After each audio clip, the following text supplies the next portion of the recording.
2시간 전에 마감한 트레이더가 생생하게 전하는 글로벌 마켓 리뷰 델타1입니다. 코스피는 만기일을 맞이해서 언더슈팅과 오버슈팅을 골고루 주고는 420 스트래들 매도로 마감해버렸죠. 그리고 글로벌 시장은 분위기 좋게 가다가 난데없는 급락을 맞고는 반등을 하였고요. 미국이 물가지표 발표 후에는 시장이 더욱 이상하게 반응을 하였습니다. 대체 오늘 무슨 일이 있었던 것일까요? 바로 아시아 세션부터 갑니다. 구정 연휴를 앞둔 마지막 거래일이고 또 2월물 옵션 만기였던 우리 시장은 전일 나름 미국 시장이 또 보합까지 붙여놨기 때문에 설마 오전장에 하락이 나올 거라고는 아마 상상하기 어려웠을 것입니다. 게다가 이틀 연속으로 눌렸기 때문에 오늘은 시초가부터 폭등이 나올 수 있어 보였는데 웬걸 아주 제대로 뒤통수를 쳐주죠. 물론 시가는 갭 상승을 했습니다. 그리고 또 변동성 매도가 계속 들어왔죠. 그래서 옵션이 눌려긴 했는데 다시 417 부근으로 내려가기 시작합니다. 그러더니만 10시 34분에는 414.30 그러니까 거의 마이너스 1.65%까지 하락을 했는데요. 그런데 이게 옵션 만기일 관련해서 억지로 눌린 거라고 생각되는 이유는요. 홍콩 세션이 시작되는 거는 10시 15분이거든요. 그때 이제 홍콩 전산장이 시작됩니다. 그리고 본장은 10시 반에 시작을 하죠. 근데 전산장에서 갭상승 출발을 해요. 홍콩 지수들이. 그러면서 이제 미국 지수들도 강하게 위로 뿜습니다. 그런데도 불구하고 우리 시장은 415선에서 한 416.80까지는 반등을 줬는데 그 다음부터 또 하락을 하죠. 그래서 미국 지수가 강하고 홍콩 지수 계속 강한데도 불구하고 10시 36분에 바닥을 찍게 됩니다. 10시 34분이군요. 어쨌든 간에 우리 시장이 언더슈팅을 준 거는 스탑로스가 나가게 하는 그러니까 이른바 스탑헌팅의 모습이라고 볼 수 있겠는데요. 오늘 그런 스탑헌팅을 주도한 세력은 외국인 선물 매도였습니다. 사실 오늘 아시아장이 강세로 마감하지 않았다면 외국인들은 오늘 우리 시장에서 주식을 또 매도할 계획이었던 것 같은데요. 10시 34분이 언더슈팅이 나올 때까지 외국인들은 현물과 미니 선물을 함께 매도하는 등 아래쪽을 보고 있었거든요. 그런데 시장이 저점을 찍자 그 다음부터는 현선물 모두 매수로 전환시키면서 장 마감까지 간만에 대량 매수로 대응을 하였습니다. 특히 오후 1시 이후에는 차익, 비차익 프로그램 매수를 강하게 당기면서 지수를 종가 고가권으로 마감을 시켰죠. 근데 아니 그럴 거면 왜 오전에 눌렀냐 하실 수 있겠는데요. 시장이 바닥을 찍을 때까지는 어쨌든 외국인들이 비차익 매도로 뭔가 주식 바스켓을 덜어낼 것이 있었던 것으로 추정됩니다. 어쨌든 그래서 그때까지만 프로그램 매도가 나오거든요. 그러나 그 뒤로는 프로그램 매수가 꾸준히 들어왔습니다. 저는 오늘 시장 예측을 할 때 오후장에 프로그램 매수가 들어올 거라고 봤어요. 그런데 그렇게 되면 종가를 들어놓을 수 있으니까 오후 2시쯤 돼서 비차익 매수가 들어온다 그러면 이제 종가를 들어온다 콜 매수를 하든지 롱 대응을 하자 뭐 이런 시나리오를 짰는데 오후 2시가 아니라 오후 1시였어요.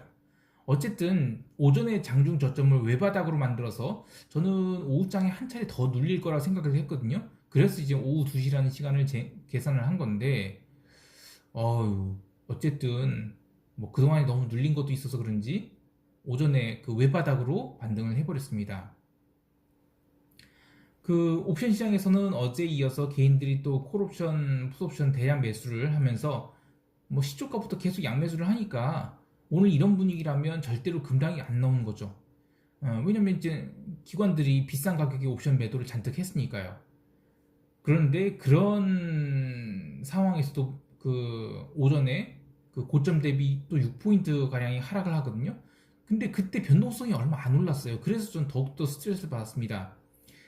오히려 오후 2시에 상승을 할 때 그때는 이제 차월물에서 개인들이 네이키드로 콜옵션을 대량 매수하죠. 그러면서 변동성이 상승을 해버립니다. 그러니까 오전에 갭상승에서 마이너스로 전환될 때는 오히려 변동성이 상승하지 못했는데 반대로 오후장에 반등이 강하게 나올 때는 그 변동성이 상승하더라. 근데 이거는 그 연휴 기간 내내 그 시장이 위쪽으로 갈 가능성에 대비해서 개인들이 등가격부터 외가격까지 행사 가격들을 고르게 정하면서 콜옵션 매수를 했다. 그래서 이제 차월물만 이제 옵션 가격이 크게 올랐다라고 봐야 되겠습니다. 개인들이 이런 옵션 매수에 대응해서 외국인은 현물 매수 속도를 강화함과 동시에 콜옵션 변동성을 키워서 콜 매도를 쌓았죠. 예. 사실 오늘 현 선물을 대량으로 담은 외국인들은 아시아 세션에서 홍콩이 급등하는 것을 보면서 코스피 시장에도 롱 대응을 해야 되겠다라고 이제 판단을 한 것 같아요. 그래서 간만에 외국인이 주식을 7,520억 사고 또 선물 시장에서도 5,700억씩 매수를 했죠. 그래서 델타를 나름 강하게 위로 여는 모습을 보여줬습니다. 제가 어제 시황에서 외국인이 추세적 현선물 매수를 보인다면 시장이 상승 반전할 수 있을 거라 얘기를 했는데 뭐 나름 좋은 모습으로 마감을 했어요. 그런데 현물 마감 동시효과는 좀 달랐습니다. 정말 기관 놈들이라는 말이 나올 정도로 기관들은 자신이 변동성 매도 포지션에 가장 큰 이익을 줄 수 있는 방향으로 시장 대응을 했는데요.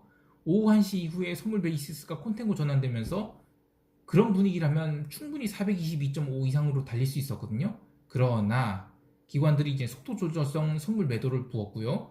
그럼에도 불구하고 지수가 하락을 하지 않자 현물 마감 동시효과에서 주식 매도를 쏟아내죠. 자, 그래서 결국 코스피 200 지수는 421.25 정도에서 마감을 할 것을 419.64로 마감시키면서 콜 420을 꽝을 시켜버립니다. 마감 전까지만 해도 1.11이 프리미엄을 갖고 있어서 충분히 당첨권이라 생각됐는데 기관들이 콜 420을 꽝 시켜버렸죠. 사실 굳이 그럴 것까지 없었는데 마감 때 삼성전자를 포함해서 일부 대형주에 매도를 내면서 그 지수를 콜옵션을 꽝 시키면서 삼성전자 캔들이 꼭 조정 시작하는 그런 아주 안 좋은 캔들로 마감을 했죠. 근데 이거는 옵션 만기 때문에 만들어진 현상이기 때문에 사실은 그닥 걱정할 일은 아니라고 봅니다. 오늘 코스피 시장 간단히 정리를 해볼게요.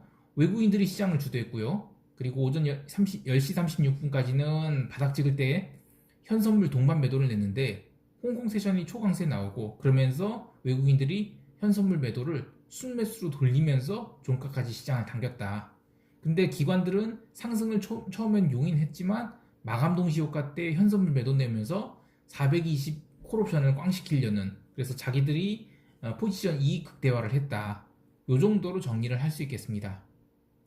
다음 주 월요일 코스피 시장 대응은 이제 오늘 내일 계속 해외 시장 열리는 거 모니터하면서 이번 주 토요일 날 새벽에 최종 정리하도록 할게요. 자, 이제 유럽 세션 넘어갑니다.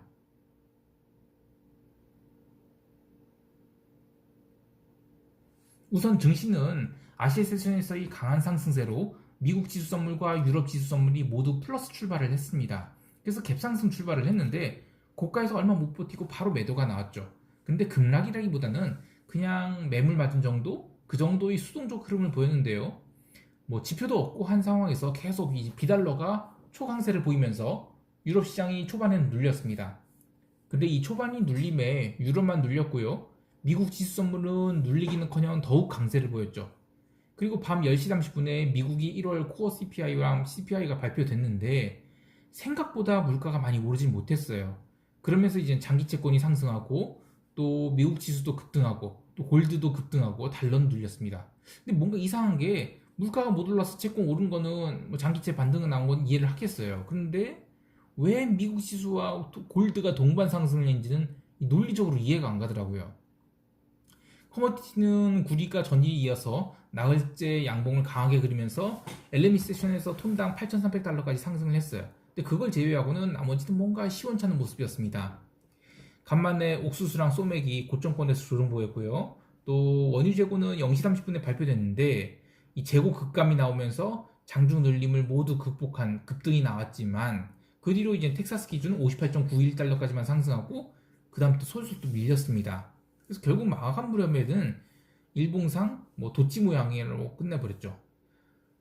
유럽 증시는 정말 수동적인 모습이었기 때문에 이 정도만 하고 바로 미국 세션 넘어갈게요. 미국은 장시작 전 물가 지표가 생각보다 너무 못 올랐죠. 그러면서 이제 장기채권 오르고 또 골드 지수 오르는 좀 기이한 모습이 나왔는데요. 그렇게 갭 상승을 해서 미국 본장이 시작됐습니다. 그래서 뭐 오늘 별거 없겠구나 라는 생각을 했는데 계속 시가부터 누르는 거예요. S&P 중심으로요. 그리고 S&P가 눌릴 때 러셀은 눌리지 않고 더 강했습니다. 그래서 이게 뭐지 했는데 그렇게 S&P 눌릴 때 골드도 계속 같이 눌리기 시작을 합니다. 그렇게 이제 30분 동안 S&P가 눌리다가 이제 0시 한 15분쯤에 S&P에서 강력한 스탑로스가 나왔죠. 그러면서 이제 미국 지수가 함께 급락을 합니다. 사실 오늘 미국 지수 하락은 그 어떤 이유도 뭐 없어요. 그냥 하락이 나왔는데 뭐 뉴스 플로우에는 뭐 테슬라가 이제 뭐 급락이 나오면서 뭐 하락이 나왔다, S&P가 하락이 했다라고 하는데 뭐 일견 맞는 말이긴 해요. 그런데 뭐 물론 이제 테슬라가 절대 뭐 스몰 캡이 아니죠. 라지 캡인 상황에서 뭐 일리 있는 말이긴 한데 테슬라 그럼 왜 빠졌냐? 이유 없거든요. 그래서 저는 그냥 전반적으로 약간 시장이 이익 실현하려는 흐름이다. 좀 힘이 없는 그런 상황이 아닌가 싶습니다. 자, 어쨌든 미국 지수 하락은 결국엔 사실은 이유 없이 하락이 나온 겁니다. 그리고 변동성이 좀 그렇게 하락이 나오면서 급등을 했죠. 변동성이. 그래서 이거는 펀더멘털상 하락이 아니라 그냥 고점권이니까 좀 쉬자 뭐 그런 의미로 보겠습니다. 자, 이런 고점권에서 조정이 나오면 첫 번째 조정은 뭐 짧게 롱 대응하는 것이 맞아요. 물론 이제 적극적으로 살 건 아닌데 미국 시장이 하락했을 때 유럽 시장이 같이 빠질 이유가 전혀 없거든요. 그런데 이제 뭐 러셀 같은 경우에는 장중에 또 무슨 거의 1% 넘게 1% 가량 뭐 급락이 나왔죠. 이런 건 다 오버가 같고요. 어쨌든 그 오늘 좀 어려운 게 새벽 4시에 파월 연설이랑 기자회견이 예정돼 있었어요. 그래서 시장이 뭐 아무래도 파월이 뭔 말 할지 몰라서 미리 지수를 좀 눌러놓은 게 아닌가 그렇게 싶고요. 즉 오늘의 조정은 그냥 저는 일시적인 조정으로 봤습니다. 근데 일시적인 조정치고는 러셀이 무려 1.5% 하락을 했죠. 특히 고점 대비로는 정말 엄청난 하락을 했는데요. 그래서 상당히 좀 견디기 힘들었다. 그래도 러셀 기준으로는 5위평 지지받고 또 지수 강한 반등을 했죠. 근데 그다음부터는 이제 파월 연설까지 아주 지긋지긋한 장중 조정이 있었어요. 그리고 새벽 4시에 연설이 시작됐는데 뭐 내용이 워낙 뻔한 얘기고 또 기자회견도 되게 비둘기적인 뭐 별 얘기 없었어요. 그래서 이제 지수가 괜히 오버해서 급락했나 보다 하고 반등을 했는데 근데 또 웃긴 게 반등을 해갖고 이제 전일 마감 가격을 넘더라고요. 그래서 아주 나이스한 반등이었죠. 그러면 그렇게 반등이 나오면 뭐 오늘 저점 찍고 종가는 굉장히 큰 양봉을 마감하는 게 일반적인 상승장에서 모습이에요. 그런데 어제도 그랬지만 또 오늘도 또 막판 얼마 몇 분 안 남겨놓고 지수를 또 급락시켜버립니다. 역시 미국 시장도 그냥 이번 주 금요일에 옵션 만기 앞두고 계속 변동성 죽이는 그런 모습이라고 보고 있습니다. 또 하나 이야기할 게 바로 지수 급락과 함께 나타난 그 골드의 하락인데요. 물론 마감 때는 골드가 강보합까지 올라오긴 했어요. 그런데 그 미국 물가 약세에 반응한 모습이 지수 상승과 골드의 동반 상승이었거든요. 그런데 이제 그 S&P가 이제 본장 시작 이후 계속 눌리니까 골드도 함께 눌립니다. 그래서 지수 급락하면서 그 지수 손절 나오고 또 골드도 손절이 다 나올 때까지 이제 하락을 줬거든요.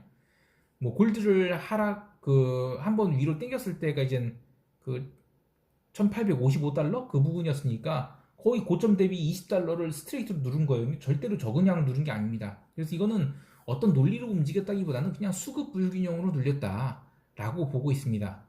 그리고 지수 급락은 뭐 테슬라 급락 때문이라고 하는데 테슬라 급락이 물가 지표와는 전혀 관계가 없거든요. 그래서 이것도 약간 그냥 시장이 고점권이라는 어떤 신호 같아요. 따라서 오늘 미국 시장이 장중 급락 회복 이런 것들은 다 그냥 기술적인 그런 모습들이라고 볼 수 있겠고 휴식을 필요로 한다 뭐 그렇게 볼 수 있겠고요. 물가 지표가 종가까지 영향 준 거는 채권밖에 없었습니다. 개별 종목 보면 테슬라 급락하고 또 트위터가 급락을 했는데요. 급등을 했는데요. 테슬라가 이제 비트코인 구입했다는 이야기 이후로는 테슬라에 대한 분위기가 좀 쌓여지고 있어요. 그래서 오늘 그냥 한 대 얻어맞았다라고 보면 되겠는데 문제는 오늘 테슬라가 얻어맞은 자리가 너무 중요한 자리였죠. 이 자리에서 상승이 아니라 음봉이 나와버렸잖아요. 그러면 당분간은 닥치고 테슬라에서 도망 나오라는 모양으로 마감이 된 겁니다. 테슬라는 아마 다시 650달러 이하까지도 내려갈 수 있어 보이고요. 또 이제 S&P 지수에 편입됐기 때문에 ETF가 급락을 어느 정도 완충해 줄 거라고 보고 반대로 S&P 지수는 적절한 변동성을 보여줄 수 있을 것 같아요. 테슬라 핑계를. 네. 그리고 트위터는 울트라 서프라이즈 실적 때문에 올랐다고는 하는데 그동안 굉장히 매일매일 올랐죠. 그래서 약간은 포멀리성 상승 그리고 또 쇼커버링이 함께 나온 그런 급등이 아니었나 그렇게 생각이 됩니다. 자, 이 정도로 하고 시장 총평할게요.